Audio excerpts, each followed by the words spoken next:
교회는 하나님의 말씀을 잘 듣고 그래서 사랑을 받는 공동체입니다. 자녀들을 키우는 부모들은 잘 아실 겁니다. 아이들이 제일 예쁠 때는 말 잘 들을 때입니다. 엄마 아빠 알겠어요 할 때입니다. 뭐가 자기가 안다고 계속 너무 따지면은 말을 잘 안 들으면 자기 자녀라도 좀 힘들어집니다. 하나님께서도 우리를 사랑하는 자녀로 삼으셨습니다. 우리가 하나님 말씀을 잘 들을 때 하나님으로부터 사랑을 받습니다. 첫째로 하나님께서는 사랑하는 자들에게 성령님을 통해서 말씀해 주십니다. 둘째로 말씀을 잘 듣고 하나님의 사랑을 받도록 합시다. 그리고 성찬 또한 하나님께서 우리에게 말씀하시고 우리와 연합하는 방법입니다. 첫째로 사랑하는 자들에게 성령님은 말씀합니다. 오늘 14절에 그러므로 내 사랑하는 자들아 우상 숭배로부터 피하라. 내 사랑하는 자들아, 이 사랑하는 자들아, 고린도전서 2장 13절에서는 내가 사람의 지혜의 가르치는 말로 하지 않고 성령의 가르친 것으로 한다. 사도 바울이 고린도전서에 기록된 것은 사람의 가르친 말이 아니라 성령님이 가르친 말입니다. 내 사랑하는 자들아, 사도 바울이 편지로서 고린도 성도들에게 썼고 성도는 읽었습니다. 편지를 읽은 것이지만은 성령께서 하시는 말씀입니다. 오늘도 하나님의 말씀을 듣기 위해서 이 기도에 나온 성도 여러분, 성령께서 여러분에게 하시는 말씀을 들으십시오. 내 사랑하는 자들아, 하나님께서는 여러분을 사랑한다고 말씀하십니다. 오늘도 목사의 입을 통해서 여러분에게 말씀하십니다. 내가 너를 사랑한다고. 하나님께서는 한 명 한 명을 사랑하십니다. 온 우주를 만드신 크신 하나님 아닙니까? 눈에 보이지 않는 박테리아, 또 전자의 세계, 양자, 우리 눈으로 볼 수 없는 전자의 세계, 그 큰 높은 하늘과 작은 미생물과 아주 미세한 세계, 그것을 창조하신 하나님이십니다. 하나님은 능력이 많고 강한 의지를 가지신 분입니다. 그 하나님께서, 능력 많으신 하나님께서 하나님이 누구인지를 우리에게 말씀해 주십니다. 그 하나님은 바로 우리 한 명 한 명, 여러분 한 명 한 명을 사랑하시는 분이십니다. 하나님은 거룩하셔서 우리가 가까이 갈 수 없는 분입니다. 죄인인 우리가 가까이 갈 수 없는 분입니다. 그런데 하나님께서는 사랑하는 자들아, beloved one, 사랑받는 자들한 뜻이죠. 너희는 나의 사랑받는 자라고 말씀하십니다. 하나님께서 뭉뚱그리로 그냥 한꺼번에 그 도매 장사하듯이 그 고린도 교회 전체를 그냥 사랑한다 이렇게만 말하고 끝나지 않습니다. 오늘도 나온 우리 성도들 그냥 단순히 너희라고 말하지 않고 관악교회라고만 말하지 않고 구체적으로 우리 한 명 한 명을 하나님께서 사랑하십니다. 우리가 어떻게 이 하나님의 사랑을 받을 자격이 있습니까? 우리에서는 이 사랑받을 자격도 없고 오히려 하나님의 심판을 받은 자들입니다.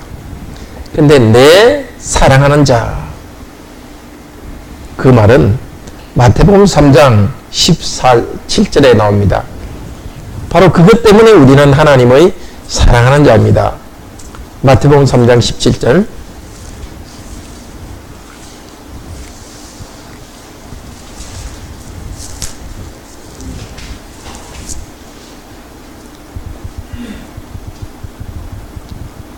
같이 읽읍시다. 하늘로서 소리가 있어 말씀하시되 이는 내 사랑하는 아들이요 내 기뻐하는 자라 하시니라. 하나님께서 처음 누구를 보고 너는 내 사랑하는 아들이다, 내 사랑받는 자라고 말씀하셨습니까? 하나님의 당신의 사랑하시는 아들 예수 그리스도에게 너는 내 사랑하는 아들이라고 말씀하셨습니다. 물론 세상을 창조하기 전부터 아버지 하나님은 아들 하나님을 사랑하셨습니다. 근데 여기 마태복음에 나오는 것은 그 영원 전에 하나님께서 아들 하나님을 사랑하시는 그걸 말하는 것이 아닙니다. 시간 세계 속에서 아들 하나님이 사람이 되신 이 시간 세계 속에서 아버지 하나님이 아들 하나님을 사랑한다고 하십니다. 언제 사랑한다고 하셨습니까? 아들 하나님이 세례받으시며 물에 잠겼다가 올라오실 때 너는 내 사랑하는 아들이요 내 기뻐하는 자라고 말씀하셨습니다. 영원전부터 계신 그 하나님이시지만 구체적으로 이 예수 그리스도께서 세례받고 올라올 때 너는 내 사랑하는 아들이라고 말씀하셨습니다. 하나님이 구원하실 일을 위해서 인류를 구원하실 일을 위해서 나가주신 이 아들 하나님에 대해서 너는 내 사랑하는 아들이라고 말해 주셨습니다. 근데 세례는 누가 받습니까? 죄인이 받습니까? 죄가 없는 사람이 받습니까? 네, 주일학교 질문이죠. 네, 세례는 죄 있는 사람이 받습니다.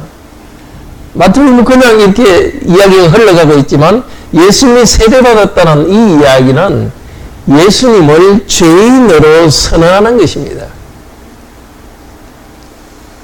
죄인들이 받아야 될 이 세례를 예수님께서 세례받으셨습니다. 물에 잠기셨습니다. 바로 3년 후에 십자가에서 죽으실 예수님을 이 세례를 통해서 미리 나타내 주십니다. 저와 여러분의 죄 때문에 저와 여러분이 죽어야 되는데 저와 여러분을 죽이는 대신에 아버지 하나님께서는 아들 하나님을 죽이셨습니다. 그리고 그 죽은 아들 하나님이 물에서 다시 올라오셨을 때 부활의 능력으로 올라오시는 그 영적 사실을 보여주면서 아버지 하나님께서는 너는 내 사랑하는 아들이라고 선언하십니다. 그 아들 하나님께서는 이제 하늘로 죽어 부활하셨고 하늘로 가셔서 하늘에서 계속 다스리고 있습니다. 예수 그리스도를 믿는 우리 모두는 예수 그리스도 때문에 하나님의 사랑을 받았습니다. 너는 내 사랑하는 아들이다. 너는 내 사랑하는 딸이라고 선언해 주십니다. 그리고 하나님께서 여러분 한 명 한 명을 아주 기뻐하십니다. 하나님 우리를 얼마나 사랑하는지, 우리를 얼마나 기뻐하는지 우리 마음으로 항상 느끼는 것은 아닙니다. 그러나 그리스도께서 저와 여러분의 죄 때문에 죽으시고 부활하신 이 사실은 하나님이 우리를 얼마나 사랑하시는가에 대한 증거가 됩니다. 여러분이 이 하나님의 사랑을 받았다는 증거는 바로 말씀을 사모한다는 이 사실에 있습니다. 여러분 말씀을 좋아하고 듣기를 좋아합니다. 예배하기를 좋아합니다. 하나님께서 여러분을 예정해 주셨고 하나님의 사랑하는 아들, 딸로 삼아 주셨기 때문입니다. 이것을 기뻐하도록 합시다. 하나님의 계시의 말씀입니다. 구체적으로 오늘 저녁에도 하나님이 여러분에게 주시는 중요한 계시의 말씀은 바로 하나님께서 여러분 한 명 한 명을 사랑한다는 사실입니다. 죄인인 여러분을 사랑하십니다. 여러분의 죄를 덮어주시면서 사랑하십니다. 죄인임에도 불구하고 죄악된 성향을 가지고 있음에도 불구하고 예수 그리스도를 믿는 그 믿음 안에서 여러분 한 명 한 명을 정말 하나님께서는 사랑하십니다. 그리고 기뻐하십니다. 이것을 믿음으로 받으시기를 바랍니다. 저를 사랑하시는 하나님 감사합니다. 저를 기뻐하시는 하나님 감사합니다. 자, 그런 하나님께서 기뻐하시는 자들에게 우상 숭배로부터 피하라고 합니다. 우리는 하나님의 사랑을 받았기 때문에 우상 숭배로부터 피해야 됩니다. 하나님께서는 우리 마음의 가장 중심을 하나님께만 드리기를 원합니다. 질투하시는 하나님이십니다. 질투는 누구에게 하는 것입니까? 그냥 지나가는 사람에 대해서 질투심을 우리가 가집니까? 질투심은 누구에게 갖는 것이죠? 가장 사랑하는 사람에 대해서 갖는 것이죠. 오직 당신은 나만 사랑해야 되고 나는 당신만을 사랑하는데, 바로 그 당신이 다른 사람에 대해서 조금 나보다 더 많은 관심을 가지면은 질투심이 생깁니다. 하나님께서 우리를 너무 사랑하시는 하나님이십니다. 그런데도 우리가 하나님에게 드려야 될 그 사랑을 다른 것에 바치면 하나님께서는 싫어하십니다. 원래 좋은 것, 그 자체가 우상숭배가 될 수 있습니다. 땀 흘려 일하는 것, 또 하나님이 주신 물질, 다 좋은 것이지 않습니까? 근데 그것을 하나님보다 더 높이면 그것이 우상입니다. 또 사랑하는 가족, 우리 자녀들, 또 남편, 아내, 하나님이 우리에게 주신 복이지 않습니까? 그렇지만 그것들을 하나님보다 더 사랑한다면 그것은 우상 숭배가 됩니다. 하나님이 명령하신 명령에 순종하지 않고도 하나님 말씀을 어기면서도 그것을 갖고 싶어 하면 우상 숭배가 됩니다. 돈을 너무 좋아해서 하나님 말씀을 어기면서도 가지려고 한다면 우상 숭배가 됩니다. 남편과 아내가 너무 좋아서 하나님 말씀을 어기면서도 남편 좋아하는 것, 아내 좋아하는 것을 하려고 한다면 그것은 우상 숭배가 됩니다. 그런데 탐욕에 빠져서 물질을 아주 나쁜 방법으로 돈을 벌고 있는 사람, 그런 사람들만 물질의 우상 숭배에 빠진 것이 아닙니다. 별로 돈은 없으면서도 물질의 우상 숭배에 빠진 사람이 있습니다. 마음속에는 실제 나는 지금은 돈은 별로 없지만 마음속에는 항상 돈만 있으면 모든 것이 될 것이다 하면서 계속 돈에 대한 갈망, 겉으로 보기에는 돈에 대한 돈도 없고 그래 보이지만 사실은 돈에 대한 탐욕과 갈망이 있으면 그것이 우상숭배입니다. 우상숭배가 가장 분명히 드러나는 것은 하나님의 말씀을 사랑하는 것이 없는 것이 바로 우상숭배입니다. 주일 예배에서 함께 모여서 예배 드릴 때도 정말 예배 가운데 하나님께 집중하면서 하나님 말씀을 잘 듣고 또 하나님께서 교제해 주시기를 바라는 생각이 분산된다면 그것은 우상숭배가 이미 시작된 것입니다. 언제 빨리 예배가 끝나서 쉴까? 언제 빨리 주일이 끝나서 일을 할까? 예배 가운데 하나님께 바쳐야 될 우리 마음을 다른데 줄 때 하나님께서는 질투하십니다. 하나님께서는 우리를 사랑하시기 때문입니다. 하나님께서는 사랑을 다른 데 빼앗기기를 싫어하십니다.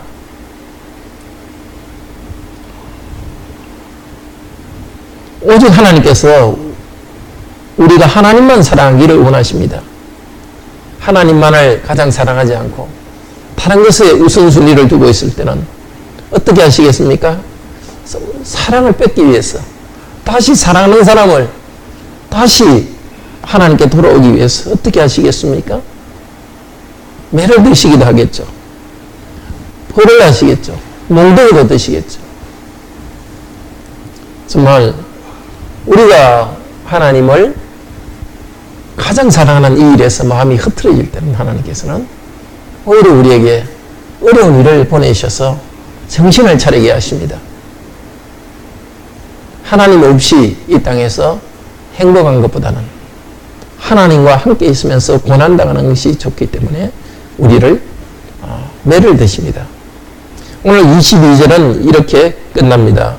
우리는 주님보다 강한 자가 아니지 않느냐. 우상숭배하는 사람들에게 그렇게 말합니다. 하나님이 질투하시면 우리는 어떻게 할 대책이 없습니다. 우리는 하나님보다 강하지 않습니다.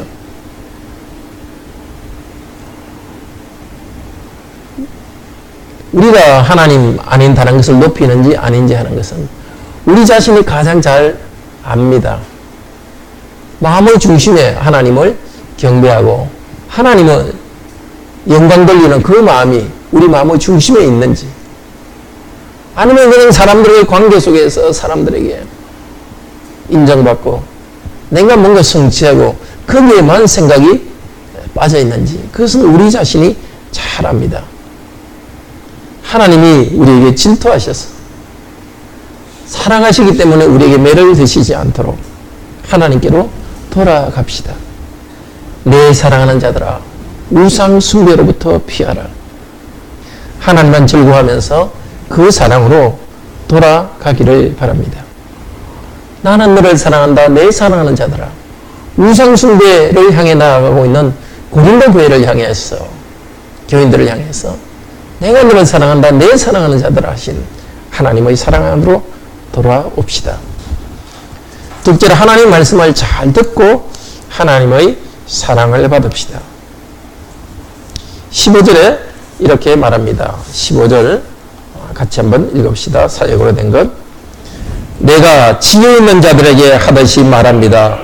여러분 자신이 내가 선언하는 것을 판단하십시오. 사도 바울이 선언하는 것, 바로 성령께서 선언하는 것입니다. 여기 선언한다는 것은 고린도전서 6장 16절에 성경을 인용할 때에 하셨나니 있듯이, 고린도전서 6장 16절 볼까요?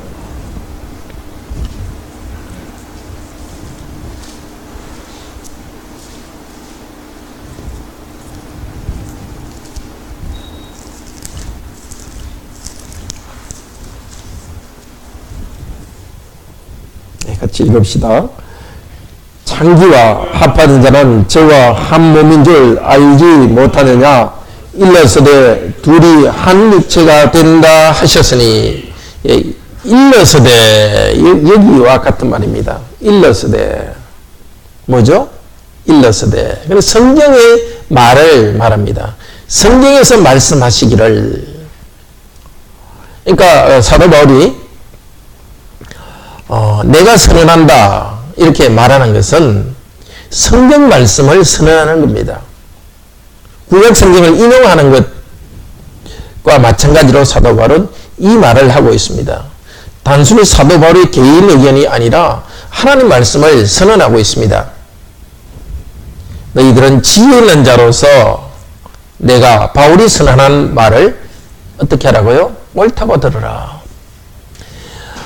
지혜 있는 자들과 같이 하라 이렇게 나오는데, 고린도전서 3장 1절에서 2절에 보면은 지혜 있는 자와 반대되는 말이 나옵니다. 3장 1절에서 2절 읽을까요? 형제들아, 내가 신령한 자들을 대함과 같이 너희에게 말할 수 없어서 육신에 속한 자 곧 그리스도 안에서 어린아이들을 대함과 같이 하노니, 내가 너희를 젖으로 먹이고 밥으로 아니하였노니 이는 너희가 감당치 못하였음이니와 지금도 못하리라. 자, 지혜 없는 자, 교인인데 지혜 없는 자를 누구라 말합니까? 어린아이 같은 자들입니다. 어린아이는 어떻습니까? 아주 비합리적으로 그냥 단순한 생각으로 하는 자들입니다. 예수 그리스도를 믿고 구원받았는데도 그냥 자기 상식으로 아주 유치하게 하는 어린아이. 고린도 교인들은 그렇게 사실은 행동하고 있었습니다. 유치하게 되지 않으려면 하나님 말씀을 그대로 받아들이면 됩니다. 하나님 말씀을 그대로 받아들일 때 참으로 지혜 있는 자들이 되는 것입니다. 자기의 지혜와 상식을 고집하는 자들은 사실은 유치한 자들입니다. 고린도교인들은 어떤 점에서 유치했습니까? 나는 우상 숭배는 안 한다. 그러지만 우상 제사 후에 2차 축하 파티에는 가도 된다 하는 자기 합리적으로 생각했습니다. 내가 거기 가서 우상에 절하는 데는 참여하지 않고 끝난 다음에 하니까 괜찮다. 그러나 영적으로는 뭐라 그럽니까? 마귀를 섬기는 거다. 영적 실제로서는 거기 사탄이 붙어 있는 겁니다. 그런 현장에. 정말 우리는 이 사도 바울이 말하듯이 내가 선언하는 것을 옳다고 판단하라. 이 말을 잘 들읍시다. 하나님이 선언하는 말을 옳다고 그대로 받아들이시기를 바랍니다. 말씀을 내 생각으로 판단하는 것이 아니라 하나님이 하시는 말씀을 옳다고 판단하는 겁니다. 물론 내 생각에 맞지 않는 경우가 있죠. 어떻게 되겠습니까? 고민해야죠. 내 생각은 다른데 왜 이렇게 말씀하십니까? 고민해야죠. 이해하려고 해야죠. 하나님께서는 우리의 지성을 아주 무시하지 않습니다. 하나님 하신 말씀에 대해서 왜 그런지 묻고 기도하면서 우리에게 깨닫게 해 주십니다. 근데 어떤 경우에는 하나님께 묻고 기도해도 결국은 하나님께서 그 이유를 잘 설명하지 않을 그런 말씀들도 있습니다. 근데 여성 안수 이런 문제들은 합리적으로 생각하면은 어느 정도 생각할 수 있지만은 이건 뭐 설명이 되지 않습니다. 여성들도 똑같이 왜 재능이 있는데 왜 목사나 교회의 그 장로로서 하나님께서 인식하지 않으셨는가? 하나님 그냥 그렇게 만드신 겁니다. 마치 왜 나는 남자로 만들었을까? 이건 아무리 설명해도 설명이 되지 않습니다. 하나님 그냥 그렇게 만드는 겁니다. 어떤 것들은 수학의 공리처럼 그냥 그대로 받아들여야 될 것도 있습니다.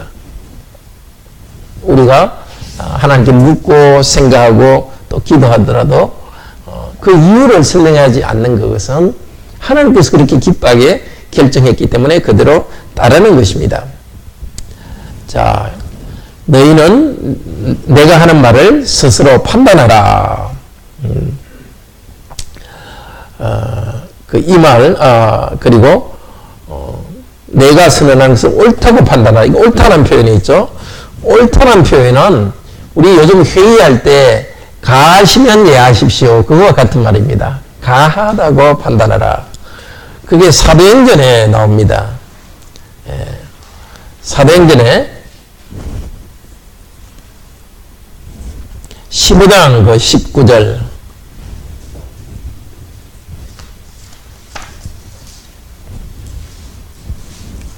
그 우상제물을 어떻게 해야 되느냐?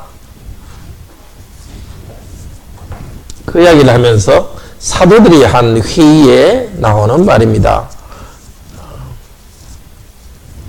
그때 된 것도 율법을 지켜야 되느냐 하는 그 이야기 논쟁 가운데서 야고보가 하는 말입니다. 여기 야고보는 어느 야고보죠? 야고보는 누구의 야고보죠? 예수님의 동생 야고보입니다. 원래 예수님 12제자 중 한 명 야고보는 순교했죠. 순교하고 그 예수님의 동생 야고보. 원래는 예수님을 형하며 따라다녔고 또 예수님이 미쳤다고 생각하면서 어머니와 함께 이렇게 예수님한테 가기도 했었습니다. 그렇지만 예수님이 죽으시고 부활한 다음에는 단순히 형이 아니라 그 하나님으로 믿고 좋은 제자가 돼서 예루살렘 교회 지도자가 되었습니다. 15장 19절 한번 읽어볼까요? 그러므로 내 의견에는 이방인 중에서 하나님께로 돌아오는 자들을 괴롭게 말고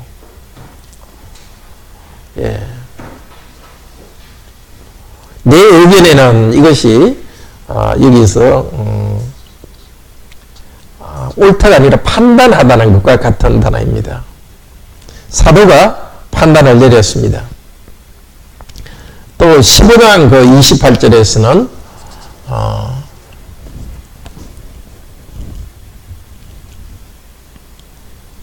이 판단, 사도들의 한 판단을 뭐라고 이야기하죠? 성령과 우리는 사도들이 판단하는 것이지만 그것은 성령님의 판단으로 말합니다. 이 그 우상숭배에 관한 그 판단들은 29절에 보면은 우상의 제물과 이것을 멀리하라. 이 우상의 제물이라는 것은 무슨 우상의 제물을 말하겠습니까? 우상 신전에 가서 제물을 먹는 것을 하지 말라고 결정한 것입니다. 그러니까 이것은 사람의 합리적 생각이 아니라 하나님께서 사도들을 통해서 판단한 것입니다. 그러니까 이미 고린도 교회에 이 말씀은 전해졌을 것입니다. 사도 바울이.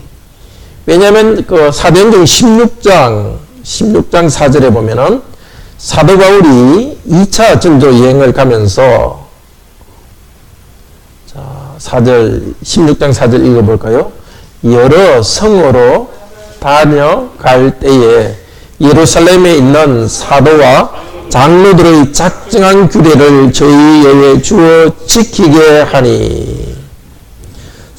예루살렘 교회에서 사도들이 장로들이 작정한 규례, 그것이 무엇이죠?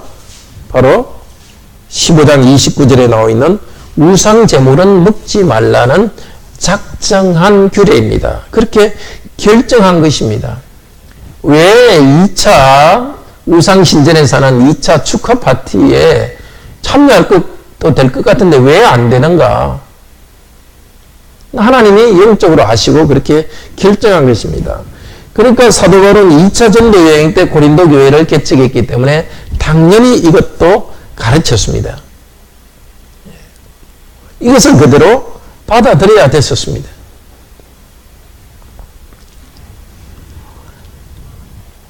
10장 11절에서 고린도전서 10장 11절에서 성질로 생각하는 자는 넘어질까 조심하라고 말씀하셨습니다. 10장 11절. 이렇게 우상 제물에 대해서 이미 명령했는데도 우리는 서 있다, 강하다 하면서 교만한 자들에게 말씀합니다. 선질로 생각하는 자는 넘어질까 조심하라. 이 선질로 생각한다는 이 말이 앞쪽에 사도행전 15장, 다시 또 15장으로 보면 15장에서 가하다, 가결한다는 말로 쓰였습니다. 사도행전 15장 22절에서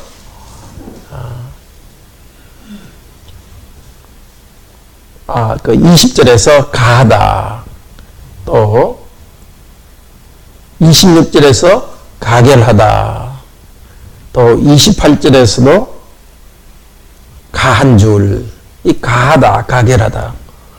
이 사도들이 이미 이렇게 가결했습니다. 이 회의 때 무엇 하기로 가결하다 이렇게 하듯이 이것은 하나님께서 성령님의 판단을 통해서 그렇게 가결한 것입니다.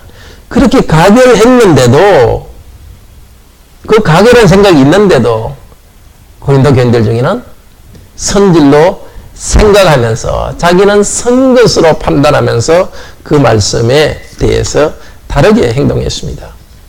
하나님께서 강하다고 결정하신 것에 대해서 우리가 아니라고 판단할 때 넘어지게 됩니다. 그러나 예수님의 자세는 다릅니다. 우리가 지난번에도 한번 봤지만 요한복음 15장 30절 봅시다. 예수님께서는 다르십니다. 요한복음 15장 30절.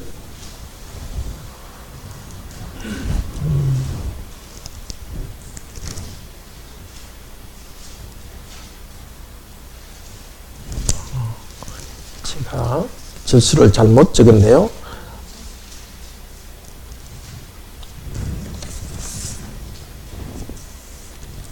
5장 30절. 예.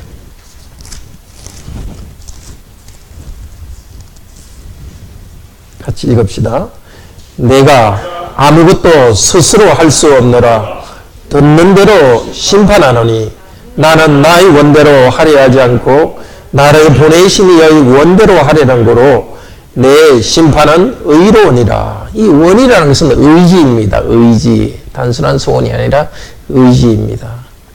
의지, 소원. 아버지 하나님의 의지와 소원이 있고 또 아들 하나님이 사단의 유혹도 받으면서 그런 의지에 대한 도전도 있습니다. 그런데 예수님께서는 물론 죄는 짓지 않으셨죠. 그렇지만 예수님의 삶의 자세는 나의 소원대로 의지대로 하는 것이 아니라 하나님의 의지와 소원에 맞추어서 그렇게 심판하고 판단하셨습니다. 예수님께서도 당신의 뜻대로 하지 않으시고 또 십자가에서도 십자가를 앞두고 둬서 아버지여 내 소원대로 의지대로 마옵시고 아버지의 소원대로 하시면서 소원대로 하옵소서 하면서 예수님 당신의 의지가 아니라 하나님께 자신의 의지를 굽혔습니다. 그런데도 우리는 뭐라고? 우리가 뭐가 된다고? 우리 마음의 생각, 우리가 의지가 일어나는 대로 그대로 하겠습니까? 나는 스스로 할 수 없다. 스스로 판단하지 않는다. 우리의 생각대로 판단하지 않고 하나님이 주신 말씀에 순종합시다. 그렇게 할 때에 하나님께서는 예수 그리스도를 보고 너는 내 사랑하는 자라고 말씀하셨습니다. 너는 나의 사랑하는 자, 내 기뻐하는 자다. 그래서 마태복음 12장 19절에서도 너는 내 사랑하는 자다, 내 기뻐하는 자라고 세례 때 하신 말씀을 또 말씀하십니다. 마태복음 12장 19절 봅시다.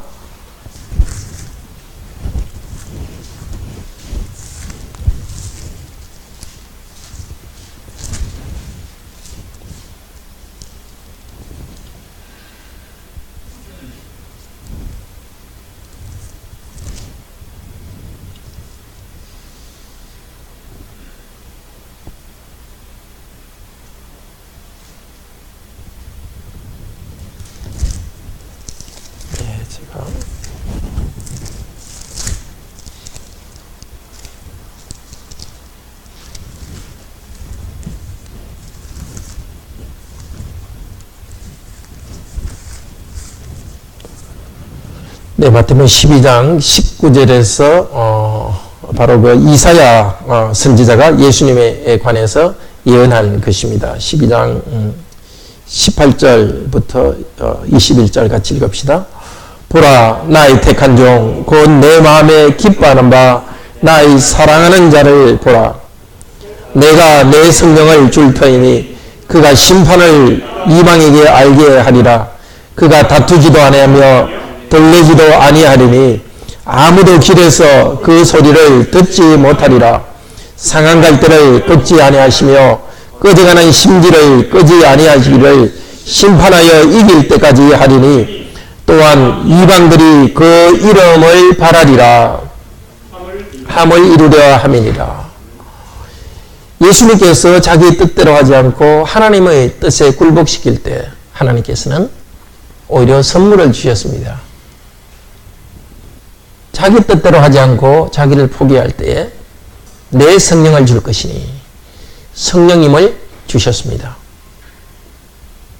그리고 20절에 심판하여 이길 때까지, 심판이라는 말은 구약 성경의 맥락에서 심판은 두 가지 뜻이 있습니다. 죄인을 갖다가 벌 준다는 심판도 있지만은 통치한다는 뜻도 있습니다. 왕으로서 통치하니까 죄인들을 심판할 수 있는 분입니다. 자신의 뜻을 굽혀서 하나님께 복종할 때 하나님께서는 너는 내 마음에 기뻐하는 자, 내 사랑하는 자다. 그렇게 말씀하시고 성령을 주셨고, 그래서 아들 하나님께서는 온 땅을 다스리는 왕으로 되셨습니다.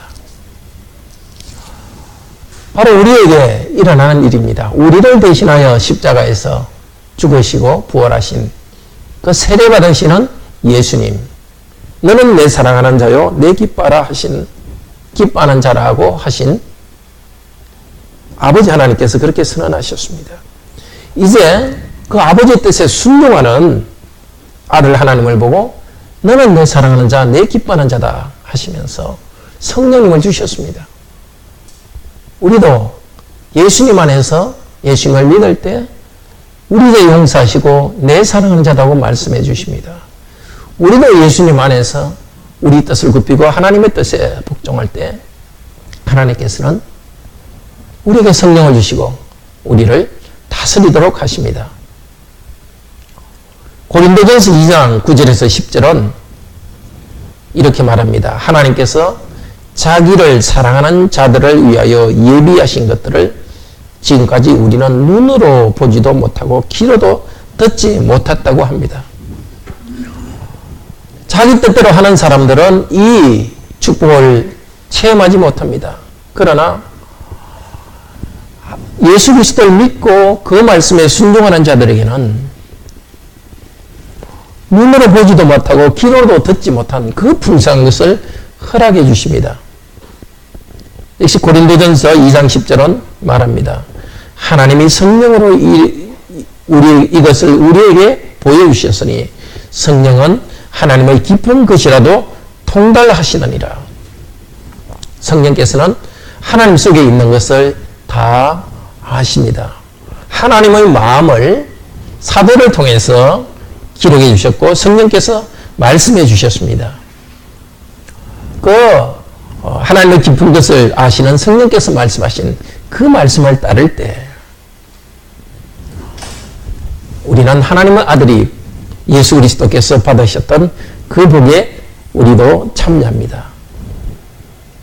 그리스도의 뜻에 따라서 판단하고 말씀에 따라서 판단하고 순종할 때 성령을 주시고 다스리는 권세를 주십니다. 하나님 말씀을 잘 듣고 순종할 때 그 방법에 제일 중요한 것이 주의를 온전히 말씀 가운데 잘 주일의 말씀을 듣고 교제하는 것입니다. 주일을 지난 주에도 말씀했지만 주일 예배 때에 우리 마음이 분산되지 않도록 주일은 온전히 쉬는 날로 완전히 떼어놓읍시다. 예배 끝나고 뭘 해야지. 물론 예배 후에 주일에 무슨 일을 한다고 그 자체가 큰 죄가 되는 것은 아닙니다. 그러나 그 하려고 생각하면은 그런 쪽으로 뭘 해야 된다 계획이 많으면은 주일에 예배 드리는 데서 이미 생각이 분산됩니다. 하나님은 우리를 잘 아십니다. 주일에 예배 끝나고 뭘 재밌는 일, 친구들 만나고 재밌는 일, 아니면 해야 될 공부를 해서, 일을 해서 뭔가 이루려고, 그런 식으로 계획을 세워놓으면은 예배에 집중되지가 않습니다. 물론 긴급하게 하나님께서 직장에 긴급한 일이나 어떤 긴급한 일이 생기했을 때는 어쩔 수 없이 그렇게 일을 해야 되겠죠. 그렇지만은 우리의 결심은, 판단은 우상숭배하지 말라는 그 말씀을 따라서 온전히 우리 마음을 다하여 예배드리기 위해서 주일은 완전히 쉬도록 하는 것이 참으로 하나님이 기뻐하십니다. 그렇게 주일에 온전히 쉴 때 우리는 사실은 가정을 세울 수가 있습니다. 요 쉬지 않는다는 것은 일을 하는 것이죠. 일한다는 것은 가정에 함께 될 시간을 잃어버리는 겁니다. 예배 바로 드리기 위해서 주일은 쉬는 날로, 두 번째 가정을 잘 세우기 위해서 쉬는 날로 해야 됩니다. 가장이 그냥 일에 바빠가지고 주일까지 일을 계속 생각하고 있으면 가족이 편안하게 이야기 나누면서 가정을 세울 수가 없습니다. 정말 가족들이 속에 있는 이야기를 하려면은 여유있게 시간을 가지고 함께 있어야 됩니다. 많은 활동을 하지 않는 것이 주일에는 참 쉼에 좋습니다. 우리는 활동을 하지 않을 때는 좀 따분해집니다. 지루해집니다. 요즘은 지루한 것을 잘 참지 못합니다.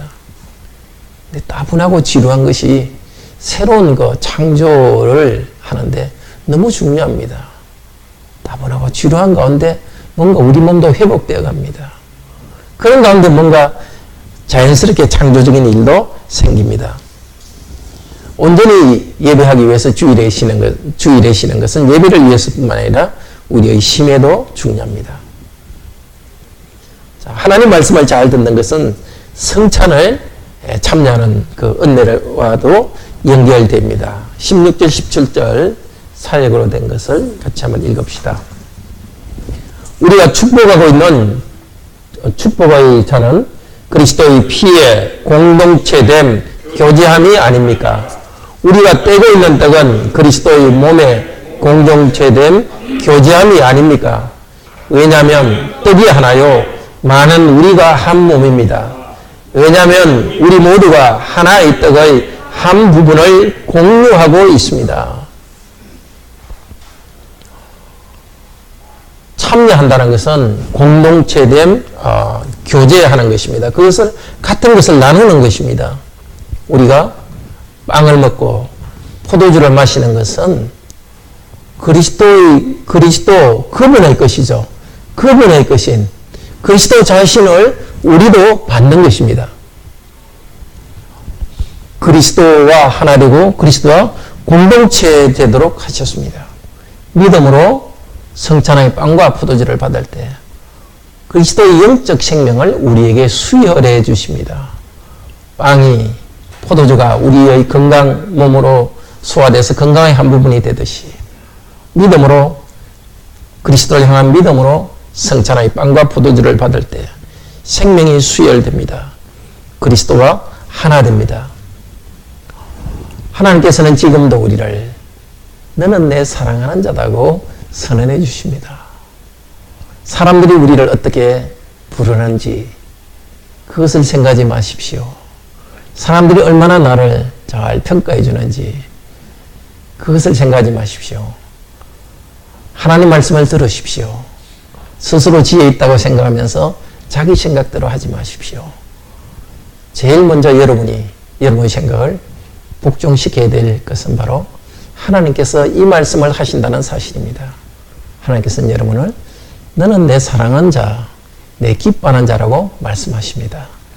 내 생각이 도대체 여러분을 뭐라고 생각하든지 간에 하나님은 이 생각에 여러분의 생각을 굴복시키십시오.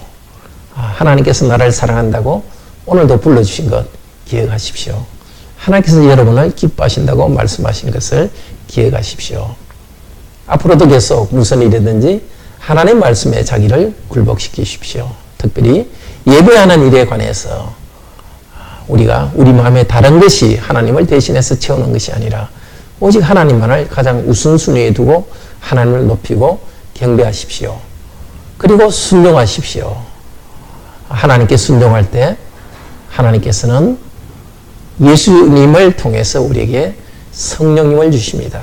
자기 생각으로 지혜롭게 나가는 자들은 성령님이 주시는 은혜를 누리지 못합니다.